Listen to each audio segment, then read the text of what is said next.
So now types of cast iron. The first one is gray cast iron. Okay, so what is gray cast iron? So in which the carbon content forms the graphite flakes, giving it the gray appearance. So graphite flakes, which is responsible for the gray appearance. Okay, if we talk about the properties, the high compressive strength, excellent vibration damping, but brittle applications are machine bases, engine blocks, pipes, etc. So compressive strength means, I mean, compressive strength means when we suppose we have this block and we start to compress, okay, then it can resist or it can bear more and more compressive load.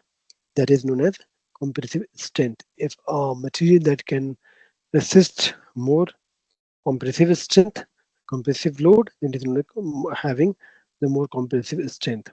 And suppose opposite of that, if we are applying a tensile load or pulling nature, right, for the same material, and if that cannot resist, it means they have a less tensile strength. Okay, if we talk about concrete, right, that is being used in our roof, right? So the concrete is having more compressive strength, but having less tensile strength. So tensile strength the concrete cannot bear. Okay, but as far as compressive strength is concerned, they can concrete can resist more and more. Okay, so concrete has a higher compressive strength but lesser tensile strength.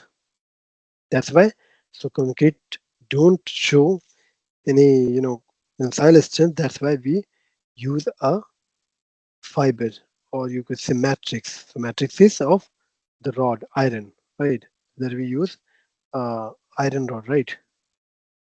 So that they can provide the tensile strength, so that our column, our beam could be in safe zone, so that they can resist both tensile and compressive, both kind of load, right?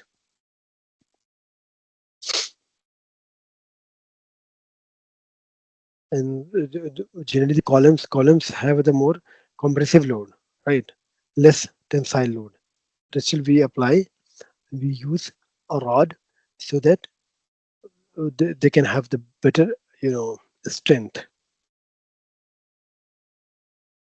Okay, so this is why it is as a gray.